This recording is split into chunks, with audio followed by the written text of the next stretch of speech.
Valla hocam düzenli ve tertipli bir şekilde hazırladım. Günü gününe böyle verimli çalışmayla çok güzel geçti. Yani soruların biraz daha böyle basit olmasını istiyoruz. Hani her sene böyle zor soruyorlar. Öğrenciler de işte elinden geldiğini yapıyor. Onların da biraz daha böyle öğrencileri düşünüp basit sormaları lazım. O kadar da basit değil ama böyle öğrenci seviyelerine göre yani. Ben İkra Eğitim Der Gönüllüsü Veysi Hoca, Türkçe öğretmenim. Malumunuz pazar günü bir sınav yapılacak, YGS sınavı. Türkiye'de 2 milyona yakın öğrenci bu sınava hazırlanıyor.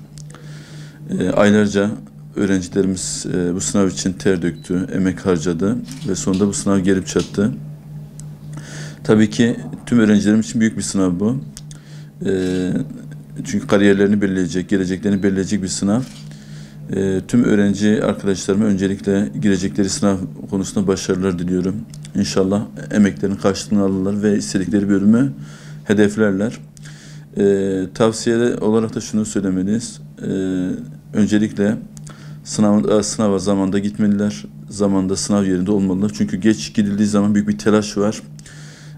Ondan sonra böyle panikleme durumu oluşur. O yüzden sınava mutlaka erken saatte gitmeliler, yerlerinde olmalı. Artı sınava girdikten sonra da kendi bölümleri için hangi soru daha çok puan getiriyorsa alanları için öncelikle o soruları yapmalılar.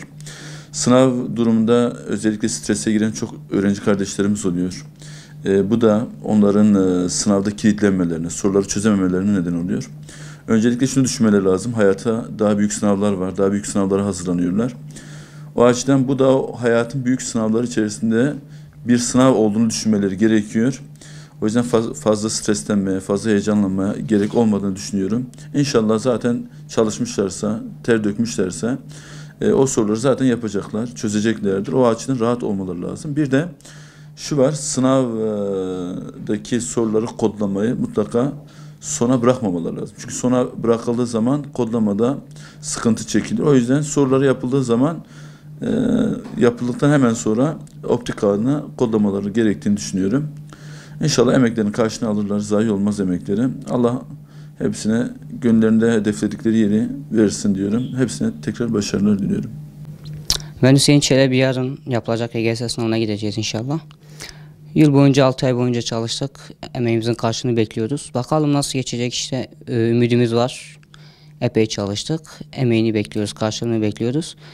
Beklentilerimiz var tabii, işte bir mimarlık olsun, mühendislik olsun. Bunların karşılığını sınavdan sonra tabii LYS sınavı ikinci aşamalar da girilecek.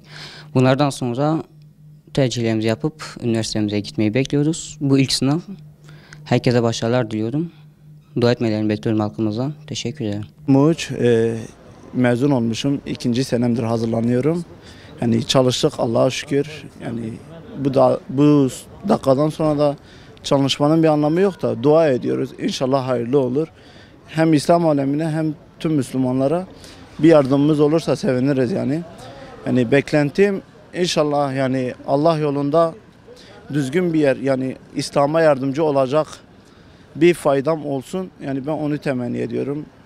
Süleyman Esmer benim adım. Sınava hazırlanmak için yurt ortamında çalıştım. İnsanın zaten yeterli çalışması için düzenli bir ortamda bulunması lazım. Ayrıca hedefim Dicle Tıp inşallah. Sınava beklentilerim tam hazır hissetmiyorum kendimi. Beklentilerim işte yarın belli olacak inşallah.